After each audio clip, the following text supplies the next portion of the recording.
Hey, welcome back.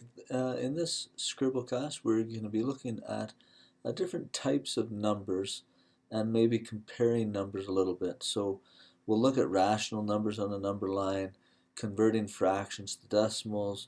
We'll compare size, so inequalities, less than, greater than, and look basically at what the absolute value of numbers are. Just in terms of number systems, and I put this graph on there, just the point would be is that there's many different number systems, and it's often important to know what type of number you have when you're doing a particular operation. So being able to identify what type of numbers or what kind of number something is important. Let's start down here at the bottom. So in the integer category, we've got three different sets of numbers. So one is 0, that's a pretty easy one. The other one are positive integers, which would be something like 5 or 2 or 3 or a billion. Those would be positive integers. Negative integers would be the same numbers except they have a negative sign. So negative 3, negative 10, negative 3022. So those three together comprise what we call integers. So each of these numbers really could be examples of integers as well. Now, so these are the numbers bang on, but there are also numbers in between these. So things like 1/2 or like 2/3. Those are examples of other types of numbers which aren't integers, but that are still something that we call rational numbers. So any number that, like on a number line, let me just draw one quick. So if I have a number line, here's 0, here's 1. These two numbers are integers. They fall right bang on the dots. But any number in between is not an integer, but it is considered to be a rational number. So rational numbers that aren't integers would be something like 2/3 or any other kind of decimal number.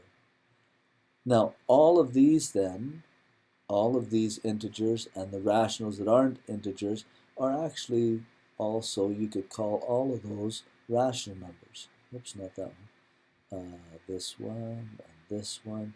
All of those are considered to be rational numbers. Now, if we have rational, we've got to have irrational. And irrational numbers are numbers whose decimal point never repeats. And there's some funny examples of those. Pi, you've probably seen pi before when you're doing the area of a circle, pi r squared. Pi is a number that never repeats. And that's the thing of irrational numbers. So it's 3.1415926. And it keeps going, and the numbers that it is behind there never start repeating. Whereas these ones, rational numbers, they would have decimals that would repeat forever. Like 2/3, if you divide that on the calculator, it gives you 0.66666, and the 6's just repeat on forever. It's the same number, repeats forever. These ones don't repeat. Here's another example, or we did pi. Taking the square root of a number.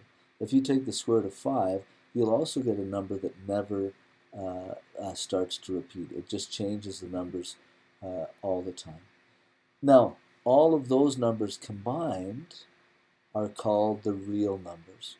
So each one of those ones that we've looked at already, all of those are called real numbers. Whoops, sort of erasing my title there. So all of those numbers are also called real numbers. But like I said before, it's important to know what type of number you have, because rules with fractions are different than rules with irrational numbers, or they could be different than rules that we use for decimal numbers, or we use different strategies with each one of them. Now let's take a look for a minute and just plugging things in on a number line. Number lines are useful to know where things are at. And here I've labeled 0 there, and these are the positive and then the negative integers. So if I wanted to know where the number 4 is, that's fairly easy. There's number 4. Whoops, and I can put my dot right bang on the 4. That's where 4 would be. But now how about negative 3? Again, maybe not bad either. That's another integer. That would be right about there, is where I'm a little to the left. How about that? Another integer. Now let's take a look at these other numbers. Negative 2.1, where would that be? So would that be just on this side of the 2 or on the far side? I guess when you're looking at integers, this is where you're starting for negative integers. So this would be 1, 2. Anything just a bit more than 2 would be just beside it. So negative 2.1 I would probably place right about in there somewhere. It's just a hair past 2. How about 2.5? 2.5, here's 2, there's 3, so 0.5 would be halfway in between. So my 2.5 would be somewhere about there, is about 2.5. How about 2/3? Oh, now this one gets us into a little bit of trouble because neither of these two numbers on their own tell me where it is, but it's a combination of the two. Let me go to the next slide to sort of help us with fractions. If you know where a fraction lands already, that's fine. But if you're not sure, an easy way to do it would be to convert this to a decimal. And you can convert any fraction to a decimal simply by dividing the numerator by the denominator. I've done that here for both of these. So 5 over 12 is the same as 0.4167, negative 3/4, negative 0.75. So to plot those on a number line, 5/12 would be 0.4, so 0.4. So here's 0, so it's not at 1 yet, and it's not even at half yet. It'd be probably right in there somewhere would be my 5/12. Negative 0.75, again, this one hasn't gotten to 1 yet, so negative 0.75, probably about there. 3/4 of the way over from the 0 to the negative 1. You may want to practice a couple of those, just making sure that you can plot things on the number line. When we start plotting coordinates, you need to be very good at being able to plot those. Now, rational numbers can be found on the number line, and we can plot them pretty well exactly where they need to go. But irrational numbers can also be placed, but more approximately. There's a geometric way that you can identify almost exactly where they are, but for our purposes, some textbooks say you can't. For our purposes, we'll say, it's ballpark somewhere. Like pi is 3.14. It's got to be in between the 3 and the 4. E, which is a number that you use in logarithms, is 2.71828, etc. Again, that number would be, approximately in between 2 and 3. Same thing here, square root of 7 is approximately 2 point something, so it's got to be somewhere in between 2 and 3. I think the text says you can't place them, but some texts say that you can. Now, in placing these things, it's important for us also to be able to look at two numbers in relation to each other. So if I look at negative 3.6 and 1.2, I want to be able to determine which of those numbers is the bigger number, and then use these symbols, these inequality symbols, to identify which one's larger than the other one. And I like using number lines for this because the bigger one is always the one furthest over to the right.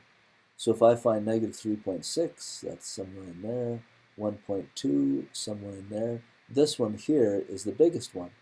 So that means that negative 3.6 is smaller than this one, so I would use this symbol. Negative 3.6 is less than 1.2.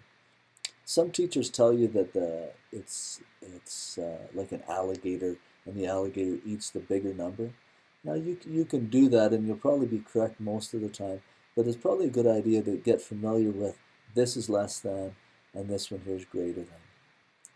Try the next one. Minus 5 is right there, and positive 6 is way over there. 6 is way further to the right, so it's the bigger number. So it means that minus 5 is less than that one. So again, I'm using that symbol. Try the next one. Minus 2 is here. Minus 7 is here. So it looks like minus 2 is the biggest number. So minus 2 is bigger than minus 7. So I would use the greater than symbol. Okay. Again, you may want to practice those a few times. Now, absolute value is another concept that works real well with the number line. And what absolute value means is it's I guess applying a function or applying a concept to a number. And the basic concept is how far away from zero are you? I don't care which way, just how far from zero are you? So if they say, what is the absolute value? There's my symbols. What's the absolute value of -5? So here's -5 right there. What those symbols are asking is, how far away from zero are you? So if I look, I'm 1, 2, 3, 4, 5 jumps away from zero. So the absolute value of -5 is 5. Similarly, if I look for the absolute value of +5, it's 5 away. So notice that these two come up with the same answer. Absolute value -5 or +5, they're both 5 units away from 0.